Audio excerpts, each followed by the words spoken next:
Around the Department of Defense this week. This is your DoD Weekly News Recap. Hurricane Michael sweeps the East. I'm Petty Officer Ashley Guire.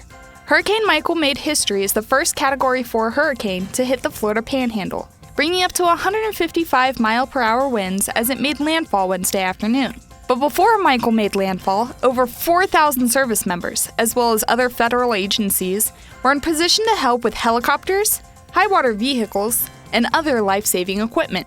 We are once again surrounding the storm with military capability that we can surge forward in support of FEMA, state, and local officials. And at the local level, the Secretary of Defense is given authority for life-saving and life-sustaining actions to make DoD capabilities immediately available to our federal partners. As rescue and relief efforts continue, the Department of Defense is ready to increase support if needed.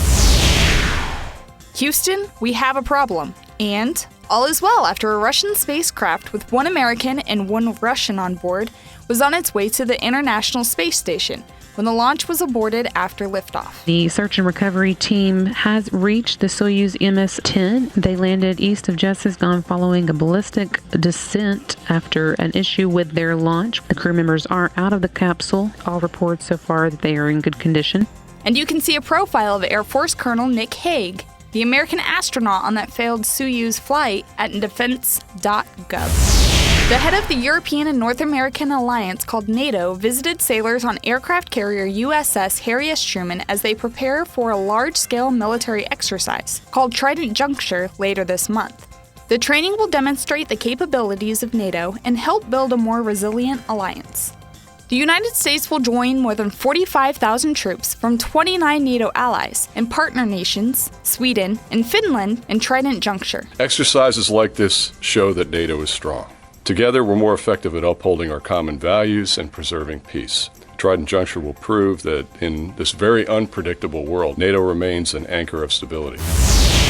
Earlier this week, the Deputy Defense Secretary spoke at a conference, emphasizing modernization as one of the Defense Department's highest priorities. Modernization is about retooling for a new era of great power competition, muscles we haven't used in quite a while.